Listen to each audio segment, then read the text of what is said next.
అత్యంత పారదర్శకంగా నిర్వహించిన మెగా డిఎస్సి 2025పై వైసీపీ నాయకులు రిలే నిరాహార దీక్షల పేరుతో డ్రామాలు ఆడుతున్నారని ఎమ్మెల్యే గురజాల జగన్మోహన్ ఆరోపించారు. డిఎస్సిపై వైకాపా నాయకులు చేస్తున్న రిలే నిరాహార దీక్షల డ్రామాలను ఖండిస్తూ గురువారం ఎమ్మెల్యే కార్యాలయం ప్రజా దర్బార్లో డిఎస్సిలో ఎంపికైన ఉపాధ్యాయులతో కలిసి విలేకరులతో మాట్లాడారు.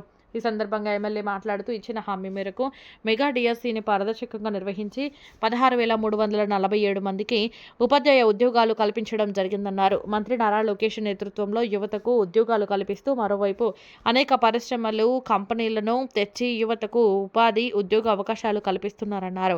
జాతీయంగా, అంతర్జాతీయంగా మంత్రి లోకేష్కి వస్తున్న పేరు ప్రతిష్టలను చూసి తట్టుకోలేక వైకాపా నాయకులు డిఎస్సిపై తప్పుడు ప్రచారం చేస్తున్నారని ఆరోపించారు. వైసీపీ నాయకులు ఇలాగే తప్పుడు ప్రచారాలు చేస్తే ప్రజలు మరోసారి గట్టిగా బుద్ధి చెప్తారన్నారు. అయితే కష్టపడి బాగా చదువుకొని పైకి వచ్చారో వారికి డిఎస్సిలో ఉద్యోగం దక్కింది కాబట్టి వారి కుటుంబ సభ్యులు వారికి కూడా ఆ హ్యాపీనెస్ ఉంది. కాబట్టి ఇకనైనా వైఎస్ఆర్ ప్రభుత్వాన్ని, వైఎస్ఆర్ పార్టీ నాయకుల్ని, ముఖ్యంగా వైఎస్ జగన్మోహన్ రెడ్డి గారికి నేను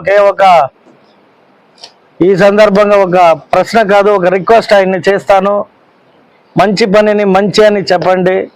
మంచి చేసిన దాన్ని మంచి అని చెప్తే ప్రజలు గమనించి మిమ్మల్ని కూడా హర్షిస్తారు.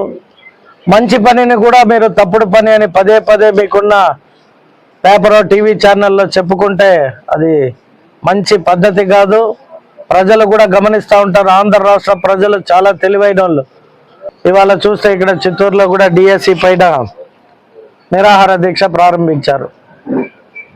అసలు డిఎస్సిలో వీళ్ళకి ఉద్యోగాలు ఎందుకు ఇచ్చారు, ఎలా ఇచ్చారు, లేదా ఎక్కడైనా బ్రైబింగ్ జరిగిందా, లేదా బ్రైబింగ్ జరిగి ఉండి వాళ్ళకి ఆధారాలు ఉండి మాట్లాడినా ప్రజలు కూడా హర్షిస్తారు. కానీ ఈ విధమైన ఒక మంచి పని చేసిన ప్రభుత్వాన్ని, నాయకుడిని పదే పదే మాట్లాడడం సరికాదని ఈ సందర్భంగా తెలియజేసుకుంటూ, మరీ ముఖ్యంగా మా యువ నాయకుడి పట్ల ఈరోజు ఈ ఒక విషయాన్ని చల్లే ప్రయోగం ఎందుకు చేస్తున్నారంటే, వారు ఒక పక్క పోయి విదేశాల్లో కంపెనీలు మాట్లాడి చాలా వరకు కంపెనీలు భారతదేశంలో, అది కూడా ఆంధ్ర రాష్ట్రానికి రావడానికి సుముఖంగా ఉండారు. కాబట్టి దాన్ని భరించలేని ఈ వైపాక ఈ విధమైన విష ప్రయోగం చేస్తుంది.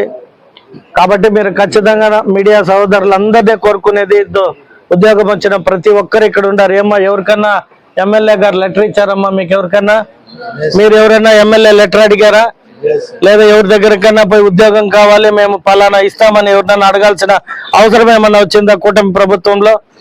కాబట్టి మీకు మా యువ నాయకుడు నారా లోకేష్ గారి ద్వారా, ప్రభుత్వం ద్వారా న్యాయంగా నేరుగా మీకు ఉద్యోగాలు వచ్చినాయా లేదా? కాబట్టి మీరు